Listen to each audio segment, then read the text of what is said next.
De Beers, the world's largest diamond producer in terms of volume, has a problem, a fake diamond problem. Well, those making the fake diamonds would object. They'd call them lab-grown diamonds. The point of this is that De Beers had in 2023 the worst sales year since 2001 when the company went private.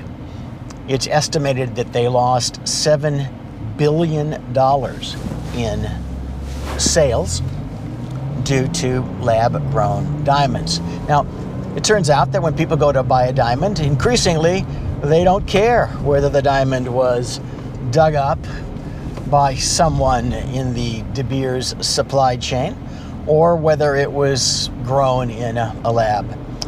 Most people can't even tell the difference, but most people can tell the difference that if they spend $5,000 on a diamond, they'll get an itsy-bitsy one from De Beers, and they'll get a much larger one from a lab.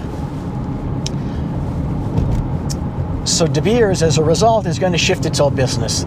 They're going to continue, of course, to mine for diamonds, but they're also trying to transform the brand into a luxury brand, not just diamonds, cut diamonds, but diamond jewelry, other jewelry sold under the De Beers luxury brand name. Maybe it'll work, maybe it won't. But what's interesting, and the analogy for you, is that if people can't tell the difference between a, quote, real diamond, a mined diamond, and a manufactured one, a lab-grown one, or even worse, if they can tell the difference but they don't care, how is that similar or dissimilar from the situation in which substitutes for physicians are increasingly involved in delivering health care and people are satisfied with them? I mean, this could be the internal medicine office visit or even specialist office visits where the patient isn't seen by the physician but seen by a PA or a nurse practitioner. It could be the advanced practice nurse performing a role that traditionally was only performed by physicians. And of course, back to the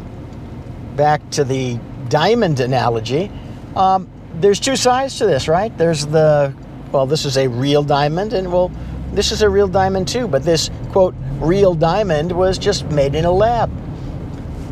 Well, this person is performing the service and they're just as qualified to perform it, or they're just good enough to perform it. There's the satisficing notion.